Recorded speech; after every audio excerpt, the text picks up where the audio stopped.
The clock is ticking. Taxes are due. Most Americans now pay someone else to do them because the rules are so complex. I have an accountant. It's something you never want to do yourself. I have absolutely no idea what's in them, and I'm signing my, promising that this is all true. This is Bob. He does my taxes. I don't want to pay Bob, but I have to because I don't understand the rules. I bet you don't know the rules either. Tonight, our game, Real or Fake, will test you.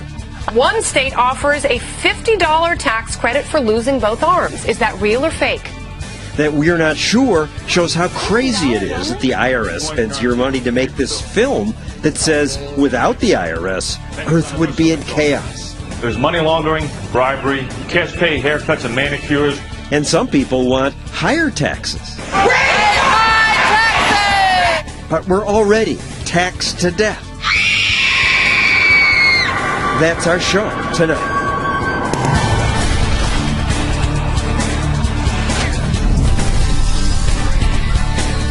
And now, John Stossel. Oliver Wendell Holmes, the former Supreme Court justice, once said, "Taxes are what we pay for a civilized society." Liberals like citing that, but Holmes said that in 1927, when taxes were just 10% of GDP. That's enough to pay for a civilized society. But America's government's grown so fast, that it's now spending 40% of GDP. I think it's now much too big, but I do want to pay my fair share, so what's that? What is fair? I now give most of my income to the government. Poor people pay a smaller percentage, and lots of people say that's fair. I see their point. But Texas Congressman Louis Gohmert says it's not fair and America needs a flat tax. Meaning, Congressman, what?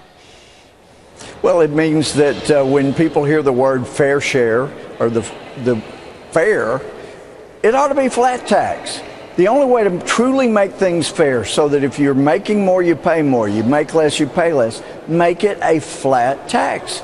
The word fair ought to bring to mind a flat tax. And the president has talked repeatedly about Warren Buffett's unfairness in not paying as high a rate as his secretary. Well, fix it.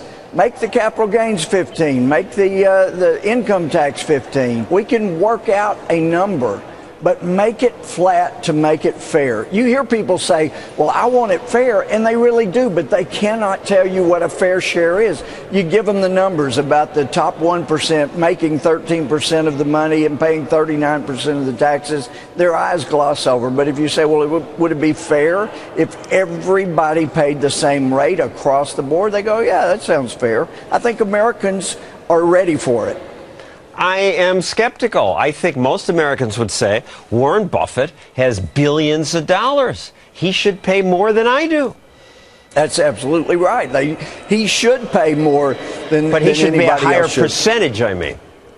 Well, that would be a progressive, and that begins to play into people's jealousy. And I don't want to go after millionaires more than anyone else. Make them pay their fair share. That's a flat tax. And I don't think people would mind if you saw that they would not have all the deductions, all the wiggle room. They would be in the same exact position as everyone else. And so when you talk about having this flat tax, you also talk about getting rid of deductions. You would just keep charity and mortgage interest deduction. Everything else gone.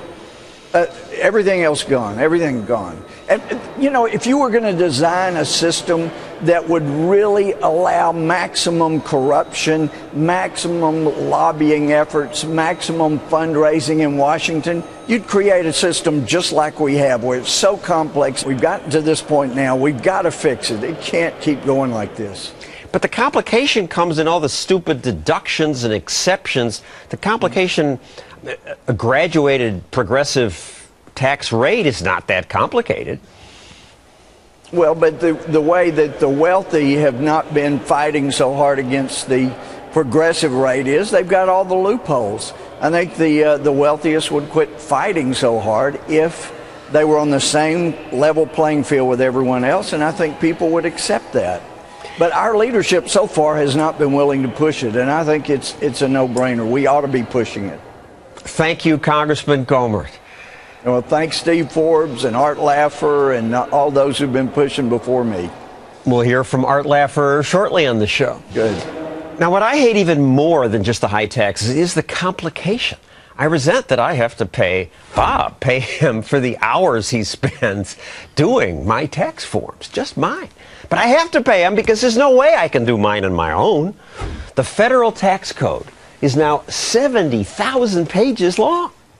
70,000 pages, and this is just what the feds do. State and local adds more. All these rules have some purpose to penalize some behavior and encourage another, but the result is insanity. Insanity that helps the politically connected, people in the know, people like me. Dumb tax rules once gave me a free golf cart. I got it thanks to Congressman Charlie Rangel's conceit that a tax credit for electric cars was a good thing. Encouraging energy-efficient products such as plug-in hybrid cars. His tax credit led dealers like this one to advertise free carts. Buy one for $6,000, get a $6,000 tax credit. So I got this one, totally free. Free for me anyway. You taxpayers paid for it. Yes, you did, and I gave it away. And that credit, thankfully, no longer exists. But it's things like that that keep the tax code complicated. And this is just the income tax. There are all sorts of sneaky taxes that most of you may not even know about. You and I pay them all day long, from the moment I wake up and turn on a light. I pay more when I brush my teeth and license my dog. My building pays property and fuel taxes and adds it to my monthly bill. And when I leave home to take the subway to work, I pay the Metropolitan Commuter Transportation Mobility Tax. At work, I make some phone calls. Yes, absolutely. Or get a bite to eat or a soda to drink. I'd like a smoked turkey in this. When I gas up my car, as much as a quarter of the price of gas is federal, state, and city excise taxes. Heck, people pay sales taxes all day long. So many taxes. I need a drink. I'm lucky I don't smoke. This is one reason why American economic growth has stalled, says Scott Hodge. He's president of the Tax Foundation. Now, when I think of these rules strangling growth, I think of the safety regulations and the constant environmental the spider web, not the tax code. We've done okay with our tax code. The tax code is a mess, and it's because of these 70,000 pages that dictate virtually every aspect of our lives and cost Americans about 6 billion hours worth of our time just to comply with. And that's the reason about 6 out of 10 of us pay someone else to do our taxes, because it's not only so complicated, we're afraid of making a mistake and getting audited. So it's created fear in Americans as well as complexity. And you're saying that those 6 out of 10 of us could have used that money and time more creatively, might have boosted the economy, doing something useful. Oh, it's what we call deadweight loss. It costs the economy about $200 billion a year just to comply with this 70,000 pages of tax regulations. That's part of the reason why the economy is growing so slowly. So these are all popular. These are steering people to good things. Solar panels on the roof of your house. You get a credit if you adopt a child. The Congress passes these things because people say, that's fair.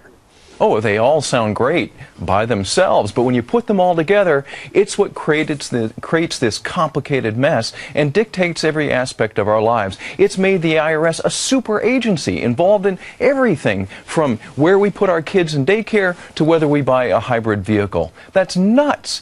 But why is it nuts? If you want people to put their kids in daycare to help those people who need that help, or to buy hybrid vehicles, how else are you going to steer them there? Well, it steers the economy in the wrong direction in many cases, and that's one of the reasons why the economy is growing so slowly, because we're dictating our lives to the tax system, not to what's economically efficient or profitable. That's what drives the economy, and that's what other countries have done by streamlining their tax system. Countries like? Like Hong Kong would be a good example. There are about 15 countries across the globe that have moved toward a flat tax. Hong Kong has a low rate, broad base, no capital gains, no death tax, no other sorts of taxes that create all of this economic inefficiencies. And to be clear, Hong Kong doesn't have a flat tax, but it has a simple tax. A simple tax. Russia, Estonia, a bunch of countries have 15 or 20% flat taxes. Exactly. And Hong Kong went from poor to rich in just a few years. They grew out of poverty because of simple rules. Simple rules, which has made that country really one of the most business-friendly, economically efficient countries in the globe. And the tax foundation says we should have no deductions? Well, we should have few deductions. There are things that make sense, like having a deduction for savings. We shouldn't be taxing savings, capital gains, things like that. But let's get rid of most of the other politically directed... Charity? Listen, the tax foundation is a charity under the tax code. I'd be willing to give that up for a flatter tax. Okay, a man willing to give up money for a flatter tax. Thank you, Scott Hodge. Coming up, did you know that the IRS used your tax dollars to produce a Star Trek parody? The no taxions, lack of skilled tax leaders, has resulted in a widespread case of confusion. Your money at work. But next, the secret taxes in Obamacare, and also people who profit from our complex tax code. The Affordable Care Act means big changes this year when you file your taxes. I read the whole 900 pages.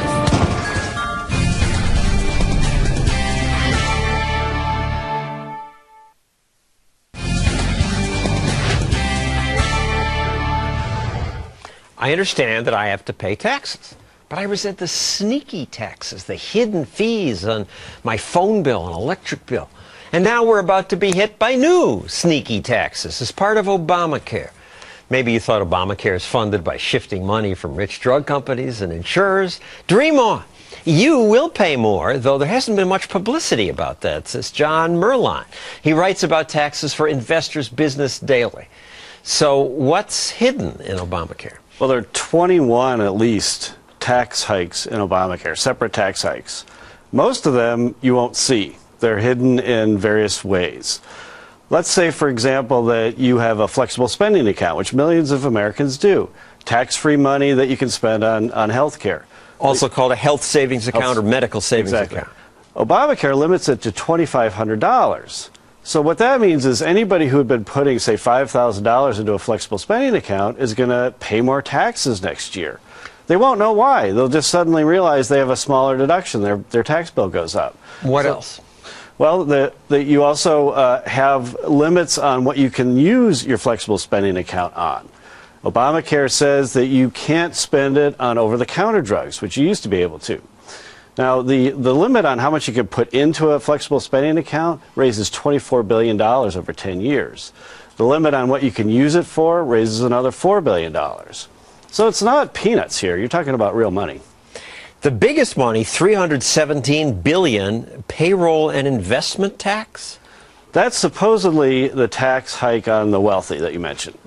What it says is that if you make over $250,000, your Medicare tax, you pay a premium on that of 0.9%. So it goes up by almost 1%. And then there's a tax on investment income of 3.8%. Obamacare includes something called a high medical bill tax? Right now, you can deduct medical expenses if they're over 7.5% of your income. What Obamacare does is raise that threshold to 10%. So if you're sick and you have high medical bills, next year you won't be able to deduct nearly as much money as you did. Plus $160 billion, the mandate penalties. That's the company that says, I'm not going to insure my people, I'll just pay the penalty. There are individuals... It's a penalty, it's not a tax. I guess it's the same thing. Supreme Court says it's a tax. The penalty tax on individuals, they figure, will raise about $50 billion over 10 years. And then you have penalties paid by businesses who don't buy insurance. Remember, you have to buy insurance or you pay the penalty. Now, we've just covered 4 or 5 of the 20-some taxes. It's so complex. H&R Block recently made a commercial just to capitalize on the complications of Obamacare. The Affordable Care Act means big changes this year when you file your taxes. I read the whole 900 pages. I will give you a tax and health care review. I know the law, I have the solution, and I can help you figure it out. We're going to see this through... She's smiling about it. This big, grin. We invited H.R. Block on the show to talk about the gloating in this ad, but they didn't respond. I guess they're happy because complexity means more of us have to go pay them. This turbocharges tax complexity. That's why she's smiling. You have to figure out how much subsidy you're due. You have to figure out, if you don't buy insurance, how much of a penalty you pay. That's really complicated. If you have an insurance gap of 3 months or less, you don't pay the penalty. But if it's 3 months or more, you pay the penalty. If you're in one of these exempt categories, you don't have to buy insurance or pay a penalty. It's inordinately complicated. It's so complicated, in fact, that the application form is 21 pages long, because they need to know how much income you're making and so forth. I hate it! I hate all these complications. Already, most Americans now have to go to someone. They can't do their tax. They don't do their taxes on their own. They go get help now with Obamacare. More will have to. Exactly right. Thank you, John Merline from Investors Business Daily, a great newspaper. Coming up, a new version of Star Trek, paid for by the IRS, in other words, by you. And you won't believe what they do with your money. We received a distress call from the planet No Tax in the ATAT system. According to their leaders, the planet civilization has degraded to anarchy. Chaos rules over order.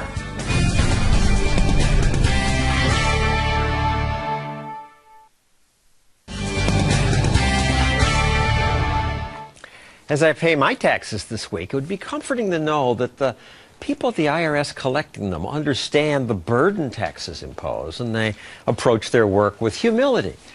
But then I saw this training video that they paid for to take off on Star Trek. Captain's log, stardate 8.23.2110. We received a distress call from the planet No Tax in the ATAT system. According to their leaders, the planet civilization has degraded to anarchy. Chaos rules over order. We've sent a landing party. That's right. In their training video, they say, without the IRS, civilization ends and chaos begins. It's worse than we thought. There's money laundering, bribery, cash-paid haircuts and manicures running rampant in the street. Cash-paid haircuts and manicures running rampant. What's wrong with paying cash? Apparently to the IRS, that's destructive chaos.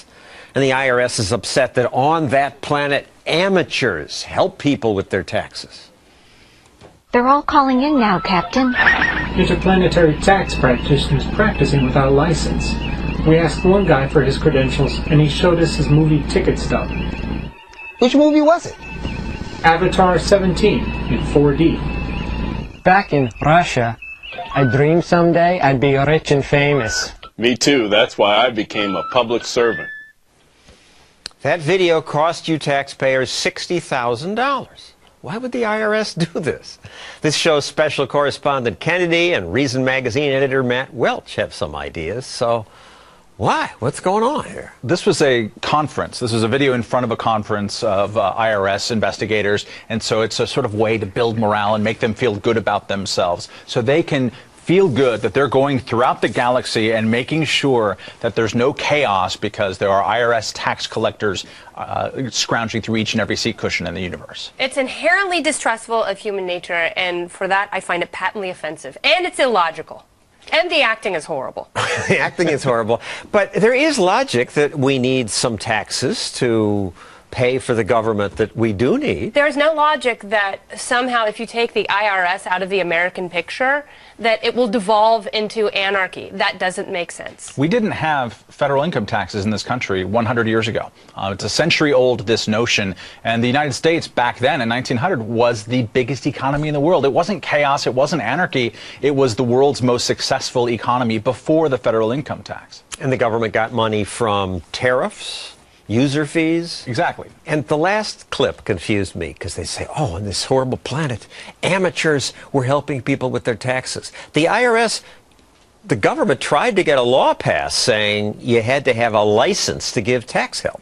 They lost on that one. With our help of our good friends at H&R Block, for which I'm a customer, spent 4.5 hours last Saturday trying to get my tax thing done. Yeah, the complexity is everybody's friend except for the actual consumer here. And so that's why, you know, it's great for H&R Block, it's great for certified tax preparers, but it's bad for individuals. And they make a joke about it. They make a joke, they joke within the video about how complex the tax code is and how many forms you need. And the joke is on us. It's at our expense, the fact that it has become such a complicated system. Why not pare it down to one form so people can file their taxes themselves so they don't have to have professional help? I mean, you talked about hurting poor people. Because we want all these deductions, and if you're going to give all these breaks, you need forms for them. But it hurts poor people. But that's Congress's fault, not the IRS's. Let's play one more clip from the IRS film that confused me. Sir, they're even exchanging their lowest coin currency for paper bills. You don't mean... That's right, sir. Pennies on the dollar. And this is somehow funny to the IRS. What are they talking about? I think it's an in-joke talking about pennies on the dollar, which is what you get in lawsuits against people who owe back taxes. Ultimately, those taxes are collected on at pennies on the dollar instead of the full back tax bill, which they find uniquely horrifying because they're not getting each and every last penny out of it. The IRS comes after you. You owe $100. You end up settling for some pennies, or because if you fight them, it costs you $500. Okay, ask Wesley Snipes. He's paid with his reputation and his freedom. He's rotting in a Spanish prison right now. It might not be a Spanish prison, but Wesley Snipes was sentenced to 3 years in prison for federal tax evasion, and he's not the only person who's suffered because of his celebrity. And let's also remember that the IRS is the only tax collecting agency in the entire world that says it can go around and force foreign banks to collect taxes for American citizens who live abroad, right? So what this has caused is actually the chaos they claim to want to prevent. It means that Americans who live anywhere else outside of America can't get a bank account because the IRS is forcing those banks to snoop on Americans and collect their money. So no other country tries to do that in America. No one does it anywhere. The only other country that even wants you to file a tax return when you live abroad is Eritrea. So, you know, high five for us. We're aping Eritrea, except we have even more enforcement. And we don't know that Wesley Snipes got a longer sentence because he's celebrity. Maybe he did some terrible things. I don't know. I hope he doesn't. That's my personal opinion, but okay. I feel his pain. That's all I'm saying, because paying taxes, it's forced labor. And not paying your taxes and dissolving the IRS does not lead to anarchy. I think it's an experiment we should try. I look forward to that. Thank you, Kennedy. Matt Welch. Coming up next, tax competition. Some celebrities say taxes should be higher, but I don't see most of them volunteering to pay more.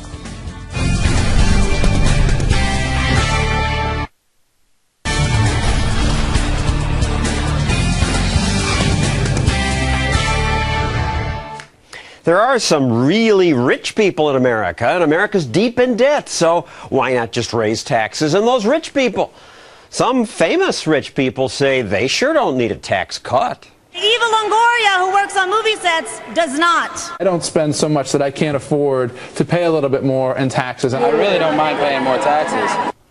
So they say. So what's the harm in taxing them and other rich people more? Well, let's ask a tax dodger, Art Laffer. Oh. You moved to Tennessee just to avoid paying California's income taxes? That's correct. I mean, it's really phenomenal. There's no state income tax. There's no state capital gains tax. There's no state estate tax. It's really phenomenal in Tennessee, and it's a great state. You're an affluent guy. It's just the state taxes. How much difference can it make? How much money do you rich people need? Oh, I need a lot. It's there. I mean, I don't mind paying more in taxes, John. I don't mind it at all, to be honest with you. I just minded paying more as a percentage of my income and affecting my decisions. I would like to make a lot more and be willing to pay a lot more in taxes with a low-rate, broad-based flat tax, but that's not what these guys do. These guys go right at a small base with a very high rate that does the most damage and doesn't get the money. They just don't get the money. Look at California. They have the highest tax rates in the world. They're one of the states slowing in growth dramatically. The revenues aren't coming in, and the provision of public services is one of the worst in the country. And you can save them. Your new book title, Eureka, How to Fix California. Yes, I can. But the way to fix it is to leave it?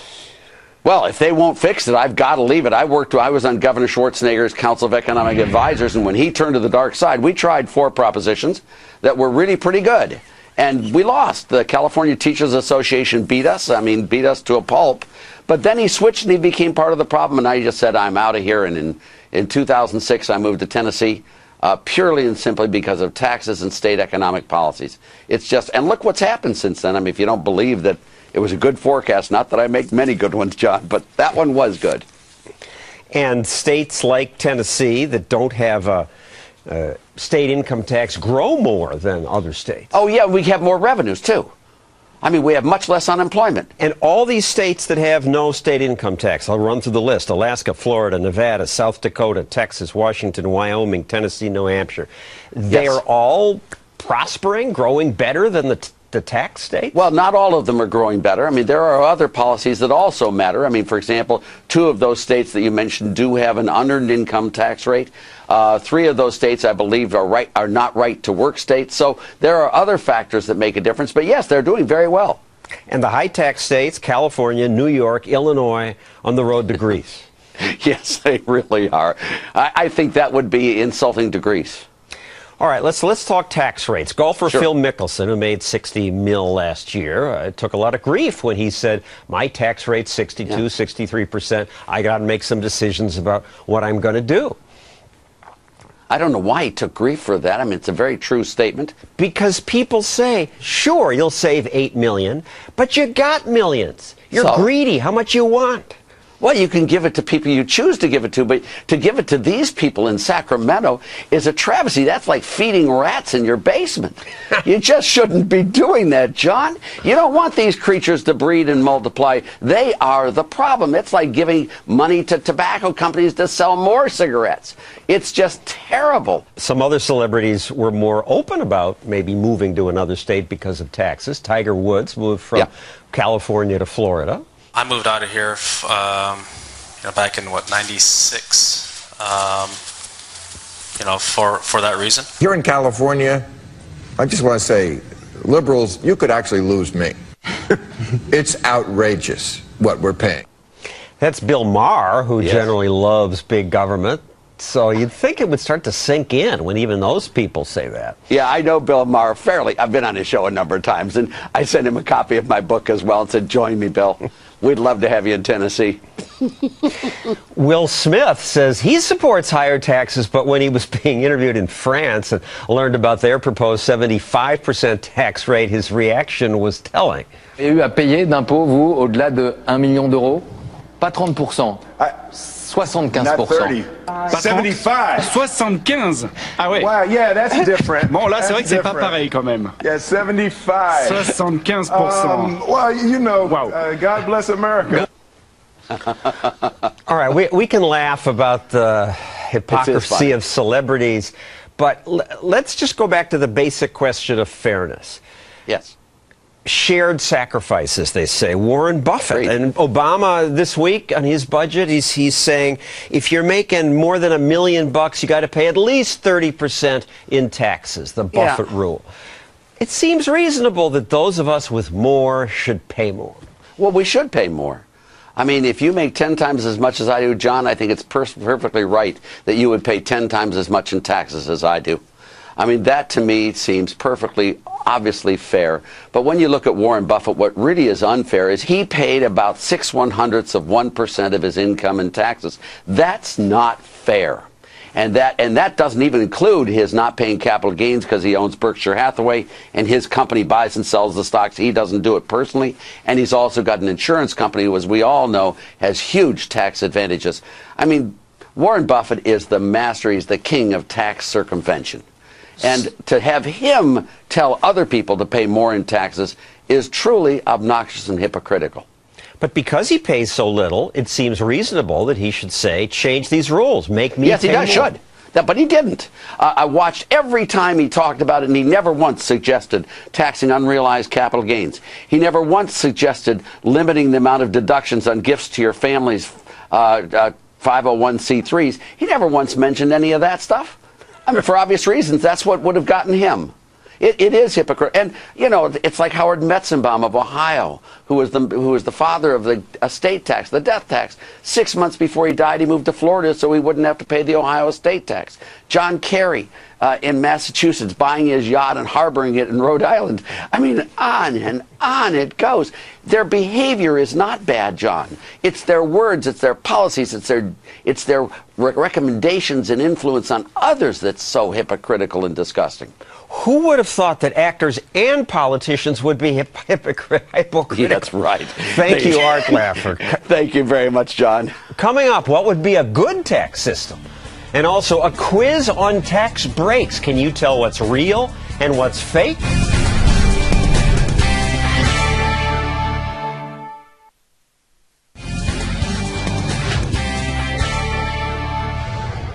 Have you filed your taxes? You get all your deductions? You probably missed a few. The tax code's complicated.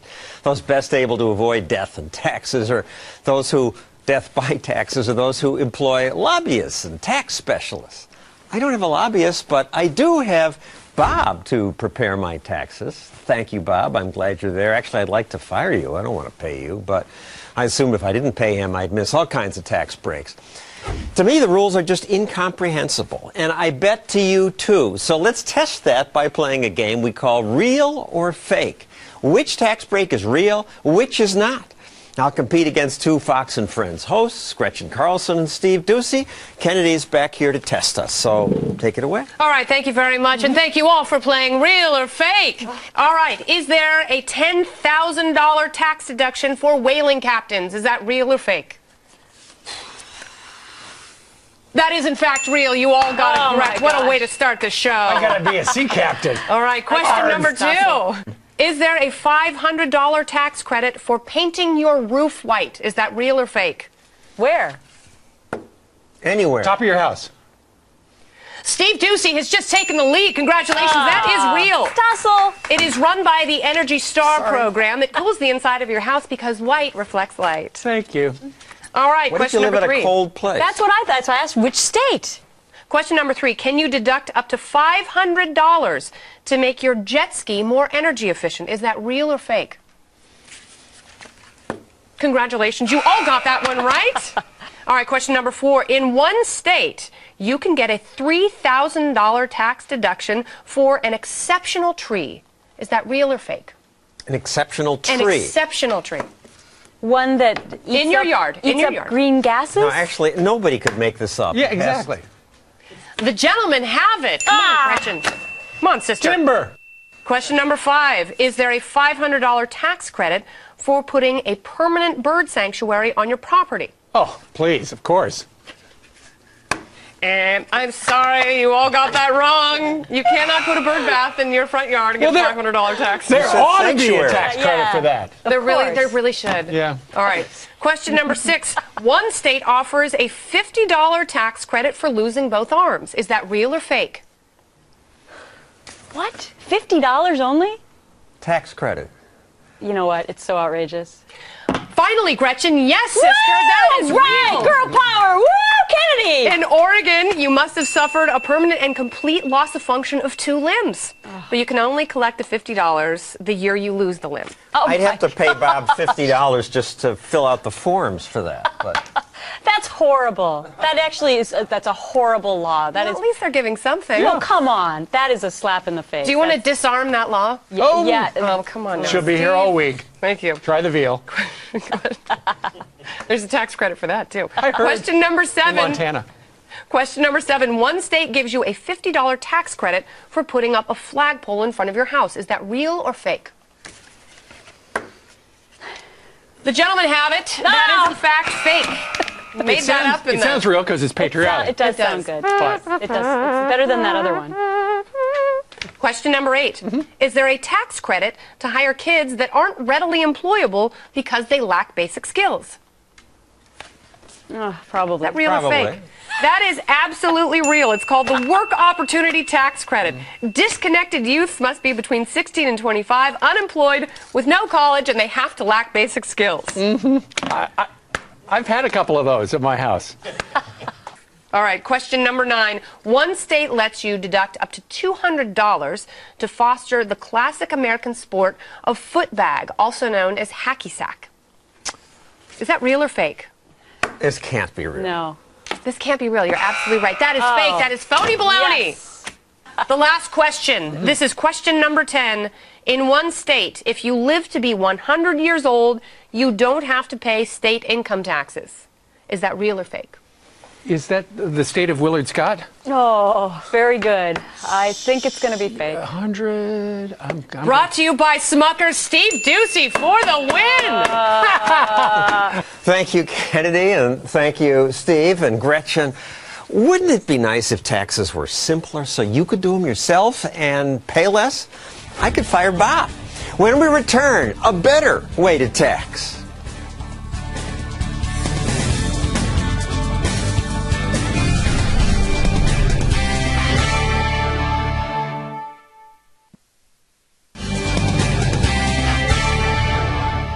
Have you read that wonderful book yet?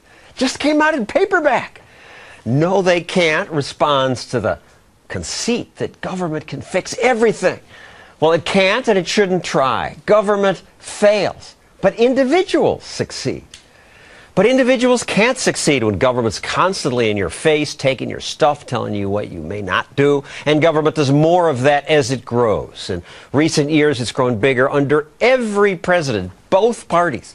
Makes me wonder, was there ever a president who didn't grow government?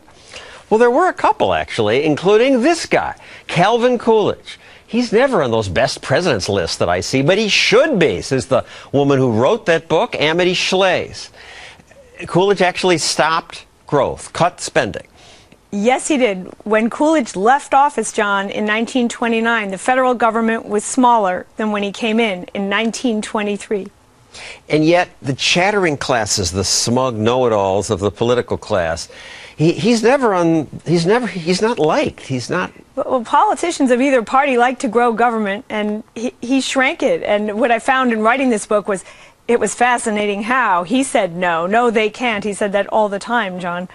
Whether it was with his 50 vetoes or... 50 times he vetoed Congress. He said it's much more important to kill bad bills than pass good ones. That's right. He wrote that to his father, who was also a lawmaker. He said, give administration a chance to catch up with legislation. Don't write too many laws.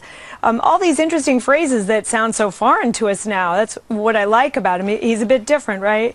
He believed in austerity. He thought if the government was austere, the economy would grow. And the evidence of his period suggests he was correct. Yet he's blamed for the Depression. Well, it's kind of a weird history thing. If you don't want to hurt Roosevelt, you have to hurt the people who came before him, don't you? But Hoover came in between, and Hoover increased spending. That's right. So I personally blame Hoover more, but Coolidge was the antithesis of Roosevelt, Theodore and Franklin especially. So if you like big spending, big government, you're going to want to undermine Coolidge. He took naps every day. Like Reagan. That was Reagan-esque, yeah. And, people want activist politics. Well, Coolidge, we should say, at the time, he was popular. Well, that's right. And they said that, now we say governments create crisis and like to. Coolidge tried to make it uncrisis, de-crisis. That was part of his method. And some people noticed that. They said he had developed the art of boring the country into believing that it didn't need government, which is the best. Mencken made fun of his naps, but also said the itch to run things did not afflict him. How refreshing. It's interesting, isn't it? And even the White House under Coolidge was pretty modest. He tried not to spend there because he wanted to set a good model so he could get his tax cuts. He did not squander political capital, as some presidents have said. So he would save everywhere to prove that he could cut taxes. He cut tax rates, eventually down to about 25%, and more money came in. That's right. He cut taxes lower than Reagan to 25%. Remember, Reagan is 28%. So while he had a balanced budget. So that's kind of interesting. And on top of that, he got more revenue. This was a supply-side experiment that worked. They didn't use the phrase supply-side. They said scientific taxation. That's what they called it. But it was because, as Mellon, his Treasury Secretary, said, if you charge less, maybe more trains will come. Principle from business. Make it up on the volume. Charge what the traffic will bear, the traffic of commerce. And the government did get extra money. And in addition, the rich paid more taxes with lower rates. When there was a disaster, when the Mississippi River flooded, he didn't rush there to say, oh, we're going to help you and government solves this. That's right, and that was difficult. I mean, it's difficult for a president to say no because the president wants to be loved, right? That's why they're politicians and they want to be reelected. But he thought, right at that moment, people wanted a lot of disaster spending and infrastructure spending. History repeats itself all the time, right? And he knew that he wouldn't be able to veto that spending if he went down to the disaster. It would just overwhelm him politically. So he didn't go, and history played a rude trick on him, a tragic trick. His own state was then flooded very soon after. And of course he wanted to go, but he couldn't go to be fair, and he didn't. He didn't go home to Vermont. He said he did not intend to surrender to every emotional moment. Oh. That's all politicians do today. Well, that's interesting. And yet he was extremely popular. That's what I like about him. Voters liked Coolidge a lot. If only we could have more of that. Thank you, Amity Schlaze. Silent Cal was a president who acted the way I wish our political class would act. He was humble, promoted small government. That allowed prosperity to happen. We could do it again. If government spent less, taxes were simpler and lower, America would boom. That's our show. See you next week.